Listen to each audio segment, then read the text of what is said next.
యవనస్తులు అనగానే దేవుడు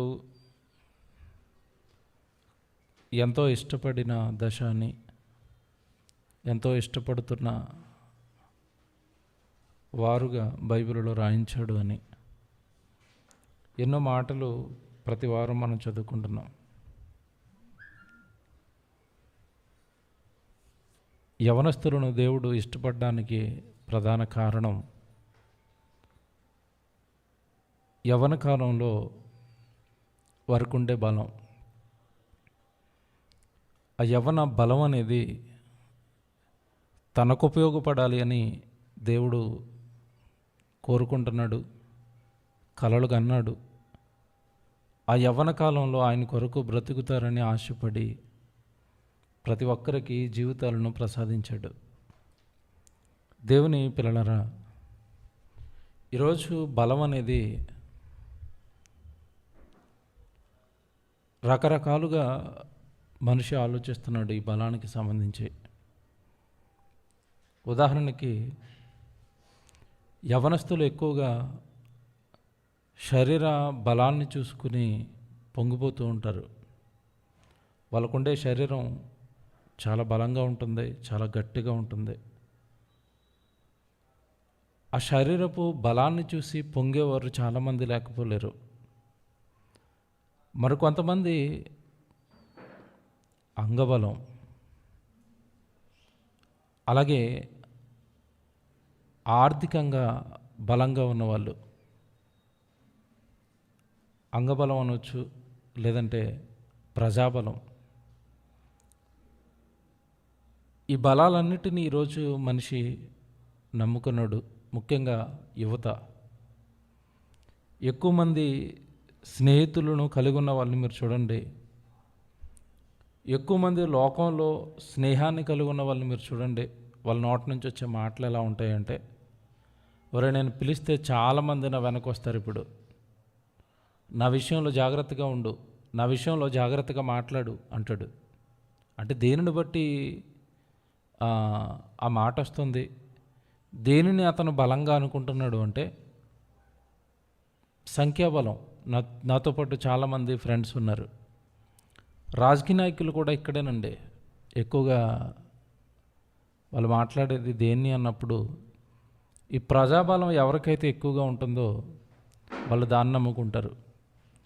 అంటే మనిషి ఈరోజు శరీర బలాన్ని నమ్ముకున్నాడు, ప్రజాబలాన్ని నమ్ముకున్నాడు, ఆ తర్వాత డబ్బును ప్రధానంగా నమ్ముకున్నారండి. అది ఉంటే చాలు అన్నీ ఉన్నట్టే అనుకుంటారు. మనిషి ఇన్ని రకాల బలాలను ఈరోజు నమ్ముకున్నాడు.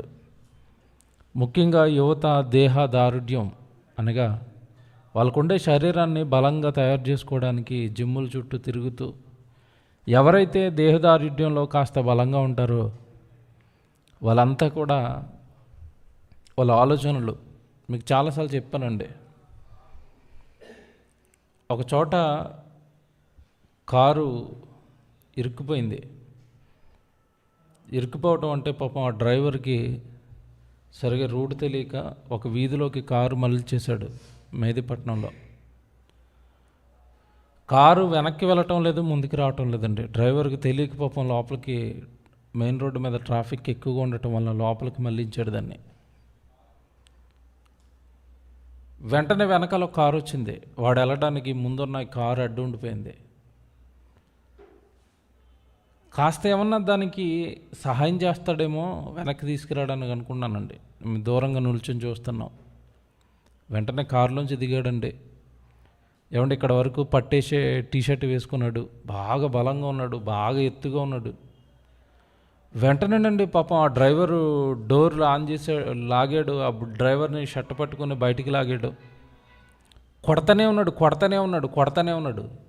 ఎందుకు కొడుతున్నాడు అంటే దేనిని చూసండి ఇమీడియట్గా అలా కొట్టగలుగుతున్నాడు అంటే దేనిని చూసుకుని ఆ పొగరు చెప్పండి అతనికి. కండలు, ఆ శరీరం బలంగా ఉంది. ఈరోజు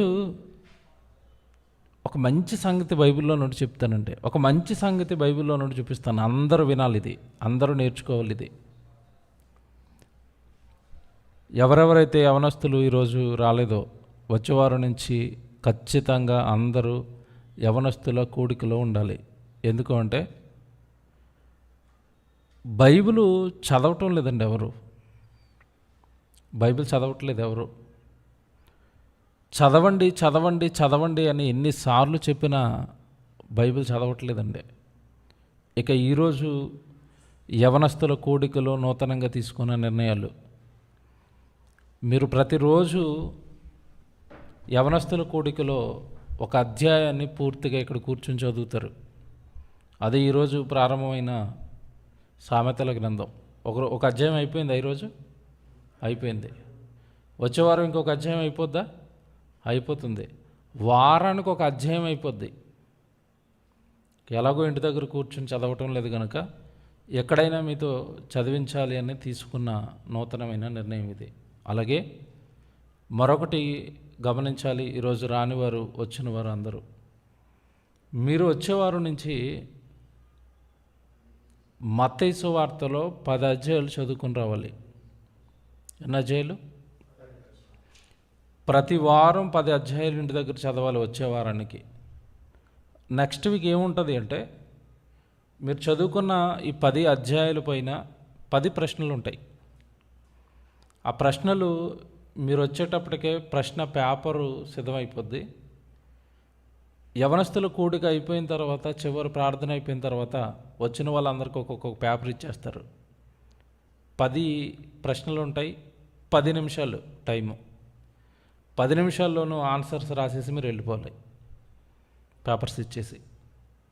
తిరిగి వచ్చే వారానికి ఎవరు ఎక్కువ మార్కులు సంపాదించారో, ఎవరు బాగా రాశారో వచ్చే వారం వాళ్ళ గురించి లైవ్లో అనౌన్స్ చేయబడుతుంది. అలాగే ఆరాధనలో కూడా మరి యవనస్తుల కూడికలో ఎవరైతే ఎక్కువ స్కోరింగ్ చేస్తున్నారో వాళ్ళని సంఘం ముందు నిలబెట్టి వీలైతే వాళ్ళకి ఏదన్నా ఒక మంచి బహుమతిని కూడా ప్రదానం చేయడం జరుగుతుంది. కనుక ఇక్కడ లైవ్లో సామెతల గ్రంథం చదవటం అవుతుంది. ఇంటి దగ్గర మత్తయి సువార్త నుండి చదవటం అనేది ప్రారంభమవుతుంది. కనుక వచ్చే వారానికి 10 అధ్యాయాలు మత్తయి సువార్త చదువుకుని మరి యవనస్తులంతా పరీక్ష రాయడానికి సిద్ధపడి రావాలి. ఓకే, ఎందుకు ఈ సంగతులు చెప్తున్నానో ఈరోజు చివరికి వెళ్ళేసరికి మీకు అర్థమవుతుంది. దేవుడు లోకంలో దేనిలోనో బలంగా అవ్వాలి, దేనిలోనో బలంగా అవ్వాలి, దేంట్లోనో బలంగా అవ్వాలని మనుషులు కోరుకుంటున్నారు. బైబిల్ తెలిసిన వ్యక్తులుగా అసలు బైబిల్లో దేవుడు ఈ భూమి మీద ఉన్న యవనస్తులు దేంట్లో బలవంతులు అవ్వాలని కోరుకున్నాడో ఆ కోరిక ఈరోజు మీతో చెప్తానండి. ఒకసారి తిమోతికి రాసిన పత్రిక 2వ అధ్యాయము 5వ వచనం మీరు చూడండి. తిమోతికి రాసిన పత్రిక 2వ అధ్యాయము 5వ వచనం మీరు చూస్తే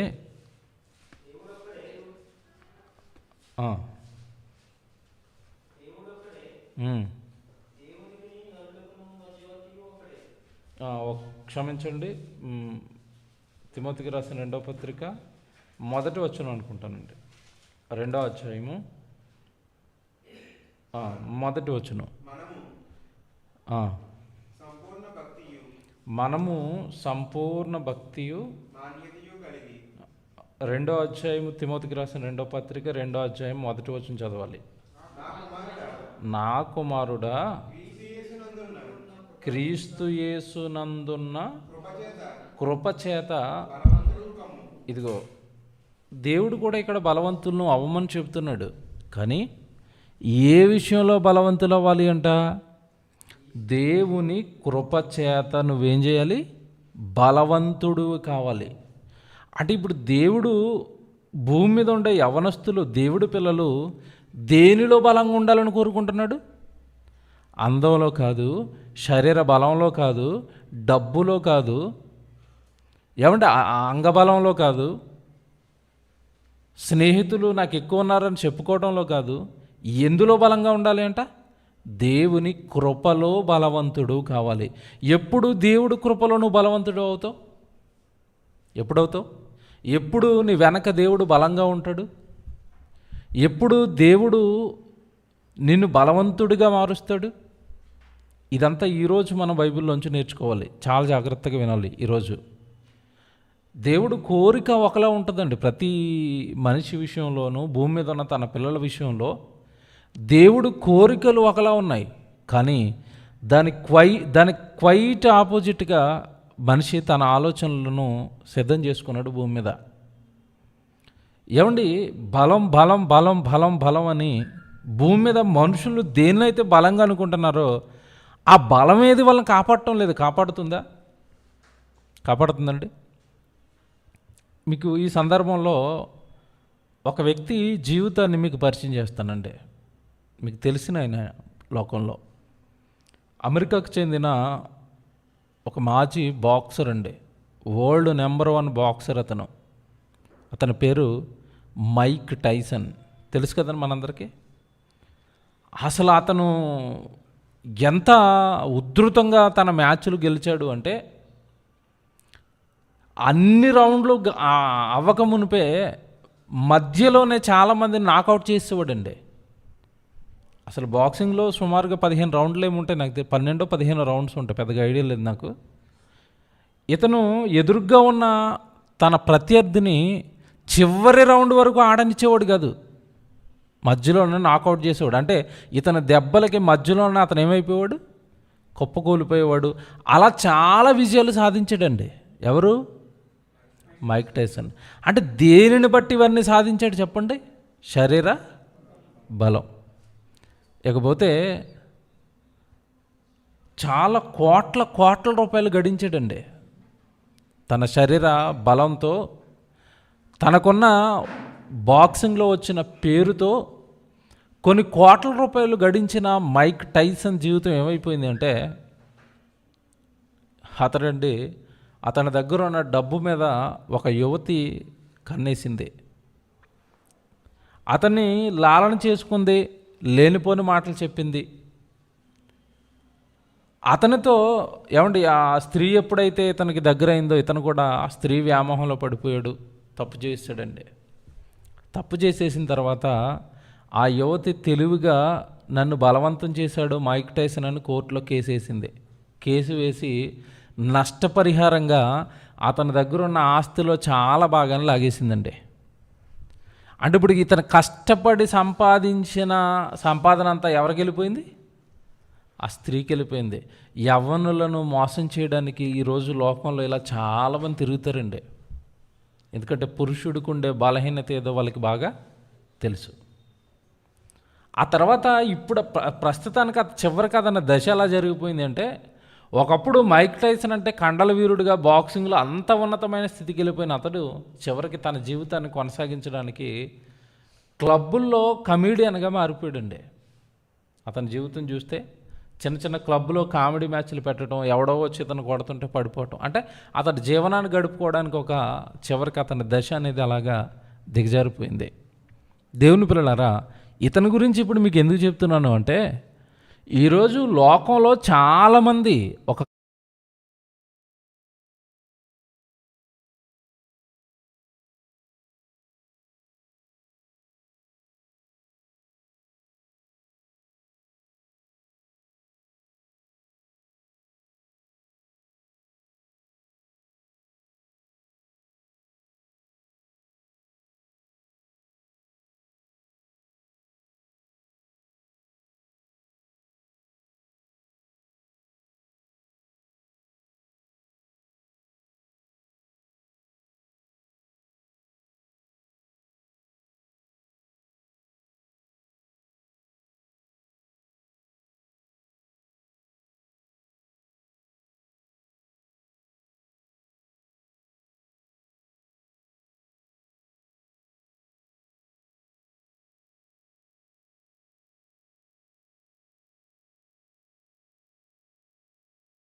త్రాగాలి, సుఖించాలి, ఎంజాయ్ చేయాలి. ఎక్కడ? లోకంలో. చూసారా? అంటే వారి బలాన్నే వాళ్ళు దేవతగా భావిస్తున్నారు. అంటే సమాజం, లోకం, మనుషుల ఆలోచనలు ఎలా మారిపోయినాయి అంటే వాళ్ళకు ఉండే బలం, శరీర బలాన్ని బట్టి అతిశయించే వాళ్ళు ఆ బలం కొరకు సుఖించాలనుకునేవాడు ఒకడైతే, ఆర్థికంగా మనం బలంగా ఉండాలండి తర్వాత అండి. అంతేనా? చాలామంది మాట్లాడే మాట ఏంటి? ఎందులో బలంగా ఉండాలంట? ముందు ఆర్థికంగా స్థిరపడాలండి, ధనంలో బాగా బలవంతులు అయిపోవాలండి, తర్వాత అన్నీ ఉంటాయండి. అలా అనుకుంటే మరి ఇప్పుడు కరోనా వచ్చినప్పుడు ఈ ధనవంతులందరూ వీళ్ళకు ఉన్న ధనం ఏమైనా కరోనా నుండి కాపాడిందా? కాపాడలేదు. చాలామంది ఒక మాట మాట్లాడతారు, ఏమని? డబ్బు ఉంటే కొండ మీద కోతి దిగి వస్తుందంట. ఈ సామెత విన్నాం కదా మనం. ఏంటంట? డబ్బులుంటే ఏం దిగి వస్తుందంట? కొండ మీద కోతి దిగి వస్తుంది. కానీ కరోనా పోలేదు. మరి కరోనా పోయిందా డబ్బుతో? పోలేదు. డబ్బుతో కొనలేనివి చాలా ఉంటాయి, కానీ సమాజం అంతా ఎక్కడెక్కడ దెబ్బతింటుందో, ఎక్కడెక్కడ మోసపోతుందో దేవుడు రాయిస్తున్న మాటలండివి. అలా రాయిస్తాడండి దేవుడు. ఆ మాట దగ్గర ఆలోచిస్తేనండి ఎంతటి జ్ఞానం బయటకు వస్తుందండి. ఈరోజు సమాజం ఒక చోట తప్పు చేసింది. ఏం తప్పు చేసిందంటే వాళ్ళకి బలాన్నే వాళ్ళు దేవుడిగా భావిస్తున్నారు.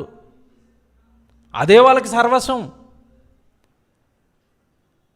ఇక్కడ ఈ సందర్భాన్ని మీరు మనసులో పెట్టుకుని, ఇదే హబక్కు గారు ఈ మాటలన్నీ చెప్పాడండి. వాళ్ళు వస్తున్నారు నాయన, వాళ్ళ క్రూరులు, వాళ్ళ బలవంతులు, వాళ్ళ దుర్మార్గులు, వాళ్ళు ఎలాంటి వాళ్ళు అంటే వాళ్ళు తమ బలాన్నే దేవతగా భావిస్తారు, దేవుణ్ణి కూడా సైతం లెక్క చేయరు. వాళ్ళు అంతటి క్రూరులు మీ మీదకు వస్తున్నారు అని చెప్పాడు. చెప్పిన తర్వాత ఈ చివరి అధ్యాయాలు ముగించేసరికి ఒక మాట చెప్తున్నాడండి.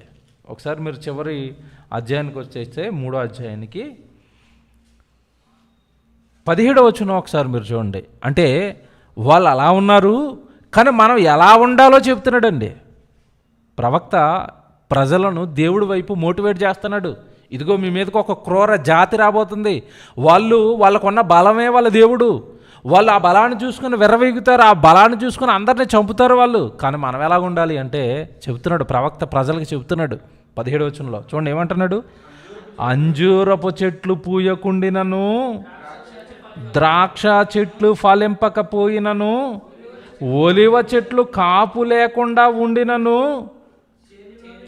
చేనులోని పైరు పంటకు రాకపోయినను, గొర్రెలు దొడ్డిలో లేకపోయినను, సాలలో పశువులు లేకపోయినను. ఏమండి ఇవన్నీ లేకపోయినను అంటే అర్థం ఏంటి?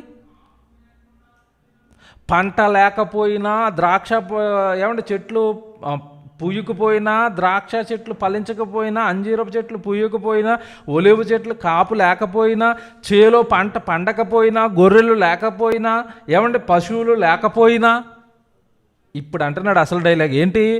నేను యెహోవా యందు ఆనందించేదను అంటే అర్థం ఏంటి? లోకం ఏదైతే వారు తమ బలంగా భావించారో అవి నాకు లేకపోయినా సరే నాకు ఆనందమే. కానీ ఎవరుంటే? యెహోవా దేవుడు ఉంటే. ఏం చెప్పాడండి ఆ తర్వాత మాట చూడండి మీరు. నేను యెహోవా యందు ఆనందించేదను, నా రక్షణకర్త అయిన నా దేవుని యందు నేను సంతోషించేదను, ప్రభువగు యెహోవాయే నాకు అండర్లైన్ చేసుకోండి. ఇది ఏదంట మనిషికి బలం? ప్రభువగు యెహోవాయే నాకు బలం, నా బలం దేవుడు. పంట లేకపోయినా పర్వాలేదు, పశువులు లేకపోయినా పర్వాలేదు, డబ్బు లేకపోయినా పర్వాలేదు. ఈ పశువులు పంట ఇదంతా ఎందుకు చెప్తున్నాడు ఇక్కడంటే, ఇప్పుడున్న సమాజం వేరు, అప్పుడున్న సమాజం వేరు. ఆ రోజున్న ఇశ్రాయేలీయులకు ఏది ఆస్తి చెప్పండి? పంటలు బాగా పండితే ఆస్తిపరుడు, అవునా? తర్వాత పశువుల మందలు బాగా ఉన్నవాడు ఆస్తిపరుడు. యోబు ఆస్తి గురించి ఏం చెప్తాడండి? యోబు గ్రంథంలో యోబు గారి ఆస్తులు ఏం చెప్పాడు? పశువులు, ఒంటెలు, మేకల మందలు, గొర్రెల మందలు, ఇది కదండి యోబు గారికి ఆస్తి కింద చెబుతా. అంటే ఈ ఆస్తి బలం కాదు, ఈ ఆస్తిని బట్టి అతిశయించకూడదు. నిజంగా నువ్వు భక్తుడు అయితే నీకుండే అసలైన బలం ఏదంటున్నాడు? యెహోవాయే నా బలం. యెహోవా ఉంటే ఇవన్నీ అవసరమైతే నీతో ఉంటాయి. ఎందుకంటే ఇది ఎందుకు చెప్పాడు ఇక్కడ అంటే, చాలామంది అండి పంటను బట్టి అతిశయించే వాళ్ళు కూడా ఉంటారు. యేసుప్రభు చెప్తాడు లోకాసువార్త 12 మనకు తెలుసు ఏమని, ఒకడికి విస్తారంగా పంట పండిందంట. తర్వాత ఏమైపోయింది వాడి ఆలోచనలు, ఎప్పుడైతే పంట వచ్చిందో పంట రాగానే ఆలోచనలు ఏం మారిపోయినాయండి, కొట్లు విప్పించేయాలి, పెద్ద పెద్ద కొట్లు కట్టించేయాలి, దాని నిండా ఇదంతా సమకూర్చేయాలి. సమకూర్చేసిన తర్వాత నా ప్రాణమా తిను త్రాగు సుఖించు. చూసారా మనిషి ఆలోచనలు అలా మారిపోతున్నాయి పంట పండేసరికి.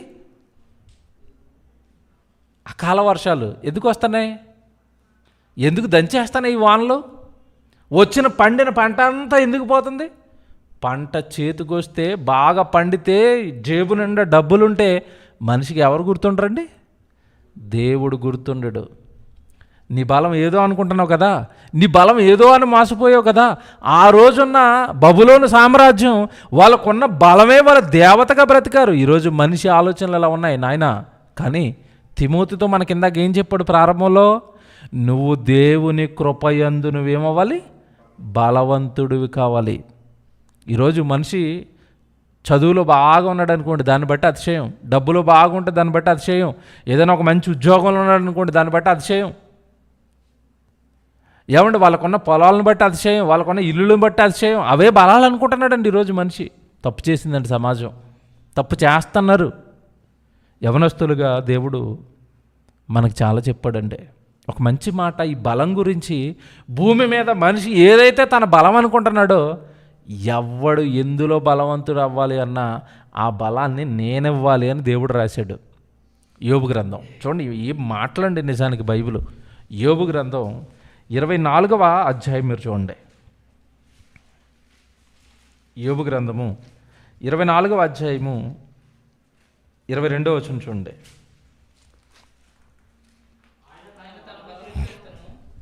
యోబు గ్రంథం 24వ అధ్యాయం 22వ వచనం అండి. ఆయన తన బలము చేతను బలవంతులను కాపాడుచున్నాడు. అబ్బా, వాట్ వండర్ఫుల్ సెంటెన్స్ అండి. ఈరోజు భూమి మీద ఉన్న బలవంతులను కాపాడుతున్నది ఎవరి బలం అంట?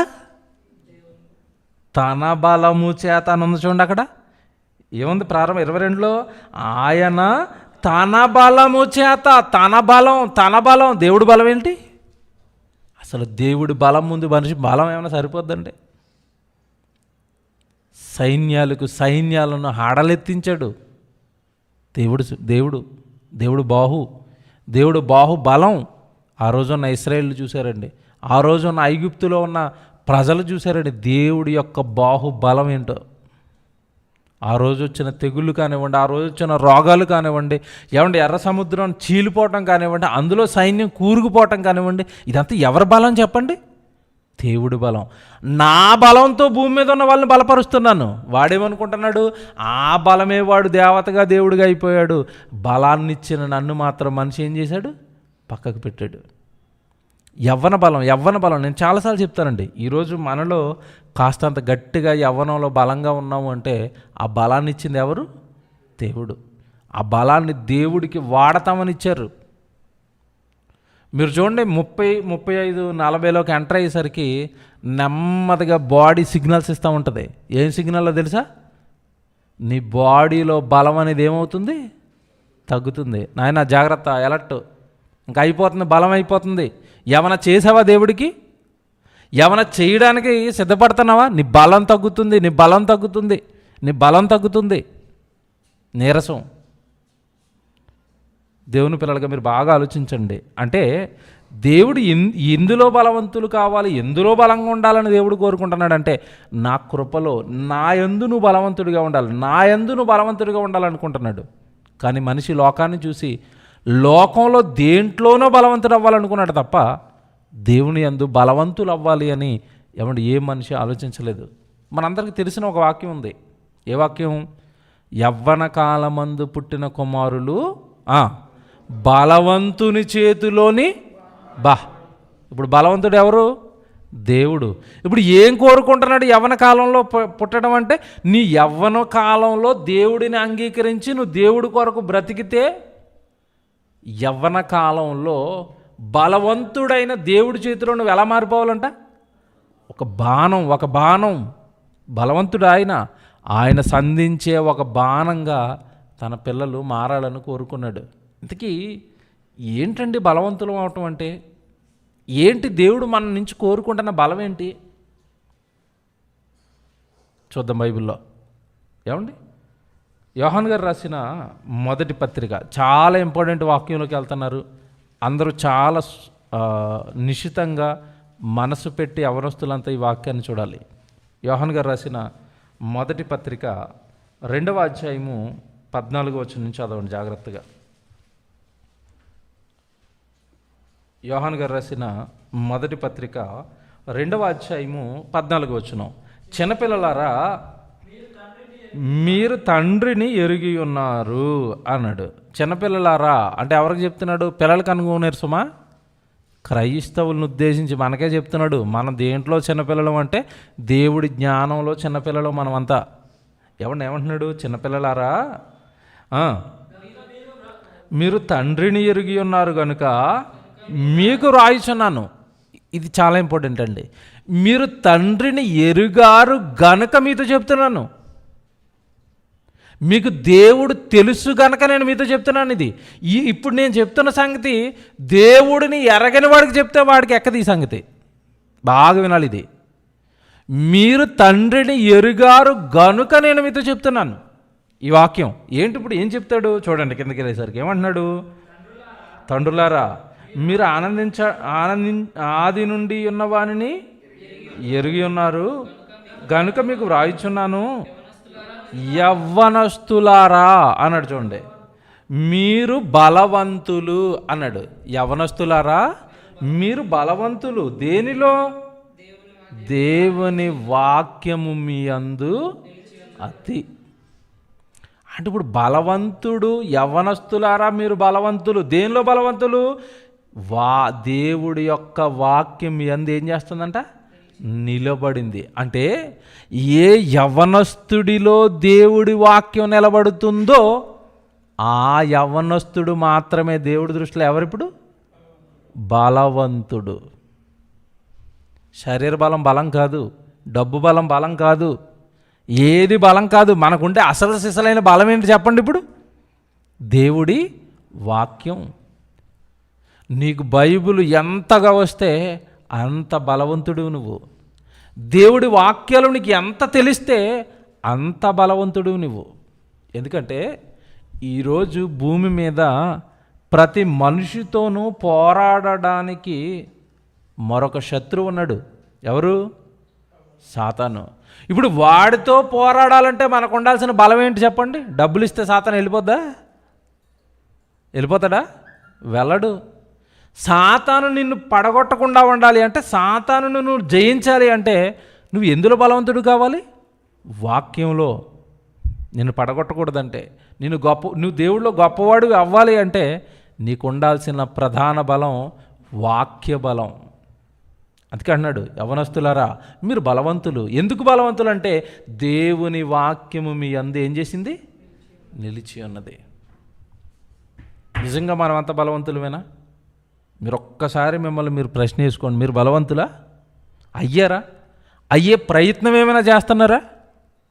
నేను వాక్యంలో బలవంతుడిని అవ్వాలి అండి. దేవుడు కోరుకున్న బలవంతుడిని అవ్వాలండి. శరీర బలం దేవుడికి బలం కాదండి. మీకు డబ్బులుండే బలం దేవుడికి బలంగా కనపడదు. అది ఎవడు దేవుడి దృష్టికి బలవంతుడిగా కనపడతాడు అంటే ఎవరు వాక్యంలో ఉన్నతంగా గొప్పగా ఉన్నారో వాళ్ళని చూసి దేవుడు ఏమంటాడు? బలవంతుడండి. సాతానికి ఎక్కడ దొరకడండి. సాతాను వెళ్ళగొడతాడండి. తను నిలబెడుతున్నాడండి బలంతో. అనేక మందిని దేవుళ్ళో నిలబెడుతున్నాడండి. చాలా బలవంతుడు. ఎవడు నిలబెడతాడు దేవుళ్ళో అంటే వాక్యం తెలిసిన వాళ్ళు నిలబెడతారండి దేవుళ్ళో. ఎన్ని శోధనలు వచ్చినా గెంటేస్తారు వాటిని, ఎన్ని కష్టాలు వచ్చినా గెంటేస్తారు వాటిని, ఎన్ని శ్రమలు వచ్చినా వాక్య బలంతో గెంటేస్తారు. నేనెంత దేవుడి ముందు, అసలు నా ముందున్న ప్రవక్తలతో పోల్చుకుంటే, నా ముందున్న అపోస్తులుడితో పోల్చుకుంటే, నా ముందున్న ప్రారంభపు సంఘంతో పోల్చుకుంటే అసలు ఈరోజు నాకు వస్తున్న శ్రమలు ఏ శ్రమలు, నాకు వస్తున్న ఇబ్బందులు ఏమి ఇబ్బందులు, నేను పడుతున్న కష్టాలు ఏం కష్టాలు అని తన జీవితాన్ని ఎప్పటికప్పుడు తన కళ్ళ ముందున్న వాక్యంతో ఏం చేసుకుంటూ ఉంటాడు? బలపరుచుకుంటూ ఉంటాడు. అతను బలంగా నిలబడతాడు. అనేక మందిని దేవుడి కొరకు నిలబెడతాడు. వాక్యంలో బలవంతులు కండి, వాక్యంలో బలవంతులు కండి. అందుకే ఈరోజు మీకు ప్రారంభంలో చెప్పాను, బైబిల్లో ఉన్న దేవుడి మాటలన్నీ మీకు తెలియాలి అంటే మీరు చదవాలి. అందుకే ఈరోజు చదివించాం. ఏది? సామెతల గ్రంథం. ఇంటి దగ్గర ఏం చదవాలి? మళ్ళీ వెళ్ళి మత్తయి సువార్త. మీరు ఎక్కువగా బైబిల్లో వాక్యంలో మీరు గడపాలి. వచ్చే వారానికి మీరు అంతా మత్తయి సువార్త పైన సిద్ధపడి ఇక్కడికి రావాలి. దేవుని పిల్లలుగా మీరు ఆలోచించండి. ఉన్నది వారం రోజులండి. వారం రోజులు 10 అధ్యాయాలు అంటే ఎంత అండి? పెద్ద కష్టమా?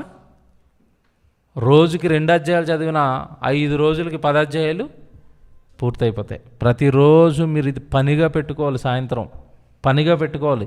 ఖచ్చితంగా నేను ఒక 4 అధ్యాయాలు, 5 అధ్యాయాలు, 10 అధ్యాయాలు మీకున్న టైమును బట్టి, మీకున్న శక్తిని బట్టి బైబిల్లో ఉన్న అధ్యాయాలు మీరు చదవాలి. చదివించడానికి ఈరోజు వేసిన ప్రణాళిక.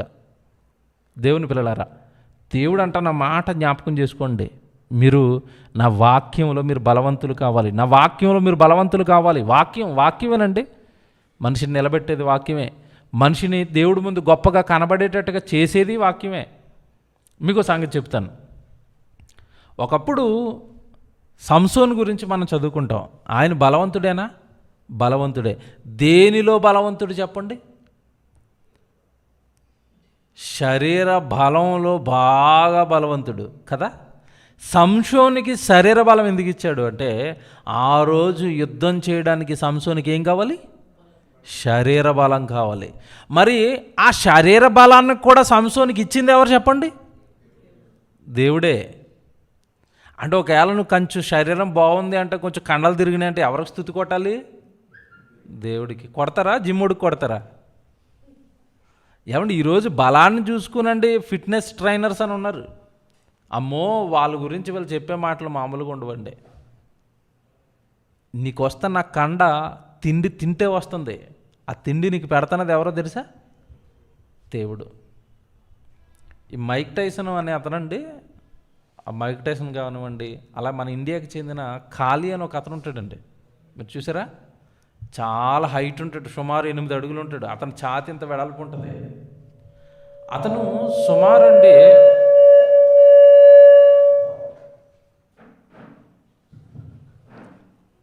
సుమారుగా రోజుకండి ఎర్లీ మార్నింగ్ రోజు 100 కోడిగుడ్లు తినేసేవాడంట.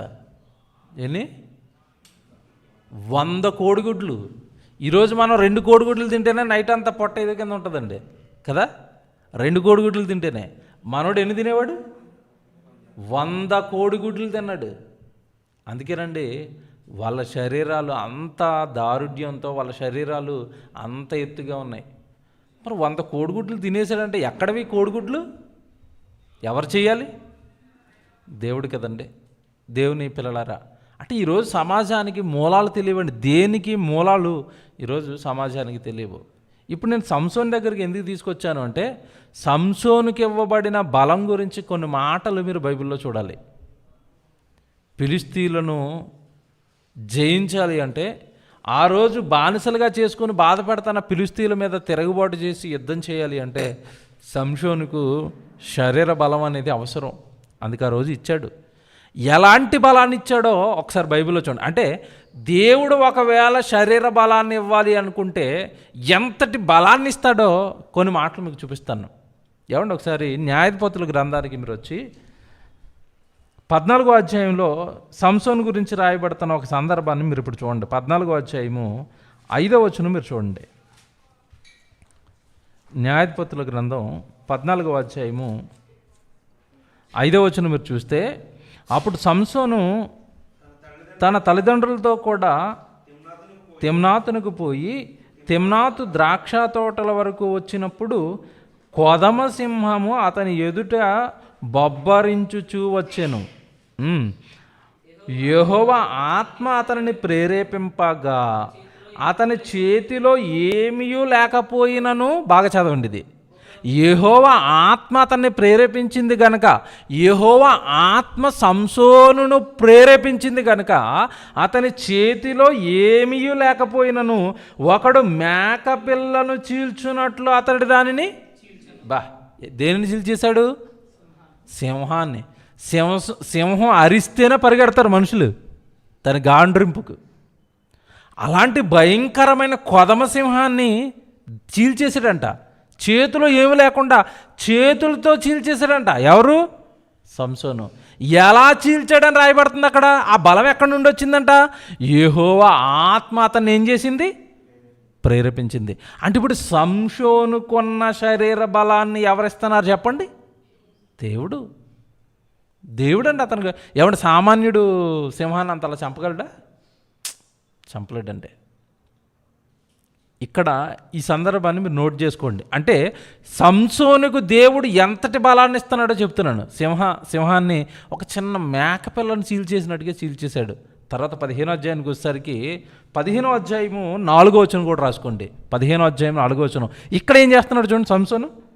15వ అధ్యాయం 4వ వచనంలో, పోయి 300 నక్కలను పట్టుకుని దివిటీలను తెప్పించి తోకల తట్టు తోకను త్రిప్పి 2 తోకల మధ్యన ఒక్కొక్క దివిటీని కట్టి ఆ దివిటీలలో అగ్నిని మండజేసి ఫిలిష్తీయుల గోధుమ చేలలోనికి వాటిని పోనిచ్చి పనలను, కుప్పలను, పైరును, ద్రాక్ష తోటను, ఒలివల తోటలను ఏం చేశాడంట? తగలబెట్టేశాడు. ఏమండి, ఈ ఫిలిష్తీయుల మీద కోపం తీర్చుకోవడానికి సంసోను ఏం చేశాడంటే ఎన్ని నక్కలను పట్టుకున్నాడంట? అక్కడ 300 నక్కలను పట్టుకున్నాడని రాసాడు చూడండి. ఎవడు నక్క మనకు తెలుసు కదా. సుమారుగా ఒక నక్క 2 నక్కలు కలిసినాయి అనుకోండి, ఒక మనిషిని చంపేస్తాయి. చంపవా? నక్క చంపేయగలదా? చంపేస్తుందండి. చీల్చి లాగేస్తుంది మాంసాన్ని అంత తనకున్న నోటితో. ఒక నక్క 2 నక్కలు కలిస్తేనే మనిషి వాటిని ఎదుర్కోలేడు. మనిషి యొక్క బలం ఆ నక్కల ముందు సరిపోదు. ఇప్పుడు ఎన్ని నక్కలు పట్టుకున్నాడు సంసోను? 300 నక్కలను పట్టుకుని ఒక నక్కకి తోకకి ముడేసి మధ్యలో ఏం వేశాడు? అగ్గేస్తేనంటే తోకకి అగ్గంటిస్తే నక్కలు ఉంటాయా? పరుగులు ఆ వేడికి ఆ మంటకి పరుగులు పెడుతుంటే ఫిలిష్తీయుల చేల్లోకి తోటల్లోకి వదిలేసాడండి. మొత్తం నాశనం చేసేసినాయి. అంతా ఆ తోటలన్నీ కాలిపోయినాయండి. వాళ్ళ మీద పగ తీర్చుకోవడానికి సంసోనుకు దేవుడిస్తున్న బలాన్ని మీరు ఇక్కడ చూడండి. ఆ తర్వాత మీకు తెలిసిన సందర్భం ఉంటుంది. 15వ అధ్యాయము మీరు ఆ 16వ వచనం చదివితే 15వ వచనంలో 15వ వచనం చూడండి. అతడు గాడిద యొక్క పచ్చి దవడ ఎముకను కనుగొని చెయ్యి చాచి పట్టుకుని దాని చేత 1000 మంది మనుషులను చంపేశాడు. దేంతో? ఒక గాడిద పచ్చి దవడని ఒక ఎముకతో 1000 మందిని చంపటం అండి. మనుషుల్ని 1000 మంది మనుషులను చంపడం అంటే చూడండి. కత్తి లేదు చేతిలో, బాణాలు లేవు, తుపాకీ లేదు, గన్ లేదు, ఏమి లేవు, చిన్న ఎముకతో. అంటే ఇక్కడ ఇదంతా మీకు ఎందుకు జ్ఞాపకం చేస్తున్నానంటే సంసోనుకి ఇంతటి బలం ఎవరి వల్ల వస్తుంది చెప్పండి? దేవుడి వల్లండి. ఈరోజు మన దేహంలో ఉన్న ఈ బలం కూడా ఎవరిచ్చారనుకుంటున్నారు? దేవుడే. చాలామంది అండి ఆ బలాన్ని ఏమండి లోకం కోసం ఖర్చు పెట్టేస్తున్నారండి. యవ్వన బలం అండి, ఆ ఒంట్లో ఉండే శక్తిని లోకం కొరకు ఖర్చు పెడుతున్నారు. ఈ సంసోనుకి ఇచ్చిందండి బలం. చాలా రోజులు దేవుడికే ఖర్చు పెట్టాడు సంసోను కూడా. బాగా వినాలి ఇది. కొన్ని రోజులకు అయ్యగారికి ఒక తప్పుడు ఆలోచన వచ్చింది. ఏమంటే ఒక వేశ్య చేతికి దొరికిపోయాడు. తన శరీరాన్ని సుఖపెట్టాలనుకున్నాడు. ఆ తర్వాత అతని జీవితం ఏమైందో మనకు తెలుసు. ఫిలిష్తీయుల సర్దారులు అతన్ని పట్టుకున్నారు. పట్టుకుని ఏం చేశారో తెలుసా? కళ్ళు పీకేశారండి. ఒకప్పుడు ఈ ఫిలిష్తీయులను పరుగులు పెట్టించాడు. 1000 మందిని చంపేశాడు ఒక్కడు నిలబడి. ఇంతటి బలం కలిగిన సంసోను వాళ్ళు పట్టుకున్న తర్వాత కళ్ళు పీకేశారు. ఇనప సంఖ్యలతో బంధించేశారండి. ఇనప సంఖ్యలతో బంధించి తిరగట్టి విసిరేటట్టుగా చేసేసారండి మనోడిని. ఆ పనిచ్చారు బంధించేసి. అంతటి దీనస్థితికి పడిపోయాడండి. ఆ దీనస్థితికి పడిపోయిన తర్వాత ఈ ఫిలిష్తీయులకు ఒక ఆలోచన వచ్చింది. ఇదిగో ఇప్పుడు మనకి సంసోను పట్టబడ్డాడు అంటే మనం నమ్ముకున్న మన దేవతే సంసోను మనకేం చేసింది? పట్టించింది. కనుక ఇప్పుడు మన దేవతకు ఒక పండగ చేద్దాం, పూజ చేద్దామని వీళ్ళంతా గుడిలో పండగలు చేయడానికి సంసోను తీసుకొచ్చారండి. అక్కడికి 1000 మంది వచ్చేసారు ఆ పండగకి, ఆ ఉత్సవానికి. అప్పుడు సంసోను ఒక మాట మాట్లాడతాడండి. మీరు ఒకసారి 16వ అధ్యాయానికి వచ్చేస్తే 16వ అధ్యాయము 28వ వచనం చూడండి. 16వ అధ్యాయము 28వ వచనం మీరు చూడండి. 16వ అధ్యాయం 28వ వచనంలో సంసోను, యెహోవా ప్రభువా దయచేసి నన్ను జ్ఞాపకము చేసుకొనుము. ఇక్కడ చాలా జాగ్రత్తగా చదవాలి. దయచేసి నన్ను జ్ఞాపకము చేసుకొనుము. దేవా, దయచేసి ఈసారి మాత్రమే నన్ను బలపరచుము. ఈ మాట అంటలేం చేసుకోండి. ఏమంటున్నాడు? ఈసారి మాత్రమే నన్ను బలపరచుము అంటే ప్రతిసారి సంసోనును బలపరుస్తున్నది ఎవరు చెప్పండి? దేవుడు. నక్కలను పట్టుకున్న, సింహాన్ని సీల్చేసిన, 1000 మందిని చంపేసిన, ఈ ప్రతిసారి బలం కావాలనుకున్నప్పుడల్లా అతని శరీరంలోనికి బలం పంపిస్తున్నది ఎవరు? దేవుడు. ఇప్పుడు అదే శరీరం కదా సంసోనుకుంటా, అదే శరీరం కదా, అదే శరీరం, కానీ ఆ శరీరంలో ఏం లేదు? బలం లేదు. చాలామంది శరీరాలు పాడైపోతున్నాయండి, అయినా బాధ లేదండి ఎవరికి. అయ్యో, నా శరీరం ఒకప్పుడు బలంగా ఉండేదండి, నా శరీరం బలహీన పడిపోతుందండి, నా శరీర బలాన్ని ఇప్పటికైనా దేవుడికి ఇవ్వలేదండి. కొద్ది రోజులు ఇచ్చాడు సంసోను శరీర బలాన్ని, బలపరుస్తున్నాడు దేవుడు, వాడుతున్నాడు. ఎప్పుడైతే తప్పుడు మార్గంలోకి వెళ్ళిపోయాడో దేవుడు తనకున్న బలాన్ని ఇవ్వటం మానేశాడు, శత్రువులకి దొరికిపోయాడు. ఈ చివరిలో తను పెడతాను రిక్వెస్ట్ చూడండి, ఒక్కసారి నన్ను ఏం చేయాలి? బలపరచు. నా శరీర బలం కాదు నాయన నేను ఈరోజు శత్రువులను చంపింది. ప్రతిసారి శత్రువులను చంపానంటే అది నా బలం కాదు, నువ్వు నాకు ఇచ్చిన బలం ఇచ్చేయి, ఒకసారి ఇచ్చేయి, ఆ బలాన్ని నాకు ఇచ్చేయి. ఎంత బాగుందండి. దేవుని పిల్లలారా, బాగా మనం ఆలోచించగలిగితేనండి, ఈరోజు శరీరంలో ఉన్న బలమా, ఆ రోజు సంసోనుకి ఇచ్చిన బలమా? దేవుడే ఇచ్చాడు. కానీ ఈ కొత్త నిబంధన కాలంలో ఇప్పుడు క్రైస్తవులుగా మన నుండి దేవుడు కోరుకుంటున్న బలం ఏంటంటే, దైవ జ్ఞానంలో మనం అందరం ఎలా ఉండాలి? బలంగా ఉండాలి. ఊరకనే వాళ్ళు వీళ్ళు చెదరగొట్టే మాటలు విని చెడిపోవటం, దేవుడి సన్నిధికి దూరం అయిపోవటం, దేవుడి పనులకు దూరం అయిపోవటం సాతాను చేసే ఎత్తుగళ్ళండి. ఎప్పుడు మనం పడిపోము, ఎప్పుడు మనం నిలబడతాము అంటే దేవుడి వాక్యం మనలో బలంగా ఉందనుకోండి, మనకి దేవుడు వాక్యం తప్ప ఏ మనిషి చెడగొట్టే మాటలు మనకి చెప్పిన ఆ మాటలు మనకి ఎక్కువ. వెళ్ళిపోవాలండి, దేవుడి దగ్గరికి వెళ్ళిపోవాలండి, దేవుడి సంఘానికి వెళ్ళిపోవాలండి, దేవుడి వాక్యానికి వెళ్ళిపోవాలండి, దేవుడి పనికి వెళ్ళిపోవాలండి. మనుషులు రకరకాల మాయోపాయాలతో మనల్ని లాగుతూ ఉంటారు. ఆ రోజు సంసోను లాగేసింది, తనకున్న బలాన్నంతా దేవుడికి ఇస్తున్నాడు. దెయ్యం ఈ స్త్రీ రూపంలో అతడికున్న బలం నుండి లాగేసింది. మనకున్న బలం వాక్యం ఉండి, మనకున్న బలం ఈరోజు సంఘం ద్వారా జరుగుతున్న కార్యక్రమాలు, సంఘం ద్వారా చెప్పబడుతున్న వాక్యం, ఇది మన బలం. ఈ బలం నుండి మనల్ని దూరం చేయకుండా మన జీవితాన్ని మనం చాలా జాగ్రత్తగా కాపాడుకుంటూ ఉండాలి. తిమోతితో చెప్పాడు ఏమని? నాయన కుమారుడా, నువ్వు దేవుని కృపయందు ఏమవ్వాలి? బలవంతుడు కా. దేవుడిని అడుగు వాక్యం కావాలి అని. నువ్వు బాగా వాక్యం నేర్చుకో, బాగా బైబిల్ నేర్చుకో, దేవుడికి దగ్గర అవ్వాలి, నిరంతరం దేవుడికి దగ్గర అవుతూ ఉండాలండి. మనలో యవ్వన కాలంలో చాలా ఆశలు, చాలా కోరికలు ఈ శరీరం మనలో రేపుతూ ఉంటుంది. దేన్ని జయించాలి అన్న యవ్వనస్తుడిలో ప్రధానంగా ఉండాల్సింది ఏంటి అన్నప్పుడు వాక్యం. ఆ వాక్యమే ప్రతి దానికి సమాధానం ఉండి, ఆ వాక్యమే ప్రతి దానికి ఆదరణ. మనకు వస్తున్న సమస్యల, మనం పడిపోవడానికి ఆ కారణమవుతున్న ఆశల వలయాల ప్రతిదాన్ని నువ్వు జయించేది కేవలం వాక్యంతోనే. అందుకే తిమోతితో చెప్తున్నాడు, నాయన నువ్వు దేవుడి కృపలో నువ్వేమైపోవాలి? బలవంతుడు అయిపోన్నాడు. మనం ఈరోజు బలవంతుడు అవ్వాలి అంటే మనం కూడా వాక్యంలో బాగా బలవంతులం కావాలి. వాక్యం అనగానే దేవుడి మాట. ఆ దేవుడి మాటలో ఉన్నంతకాలం సంసోను జీవితం బాగుంది. ఎప్పుడైతే దేవుడి మాటల నుండి దూరంగా జరిగాడో సంసోను జీవితం అనేది నాశనమైంది. ఈరోజు మన జీవితం నిలబడాలి అన్న ఖచ్చితంగా మనం అంతా దేనిలో ఉండాలి? వాక్యంలో. బైబిల్ బాగా చదవండి. రాత్రింపగళ్ళు బైబిల్ చదవటం పైన మీ కాలాన్ని పెట్టండి. అప్పుడే మీరు స్థిరంగా, మీ జీవితం స్థిరంగా దేవుడికి ఉపయోగపడుతుంది.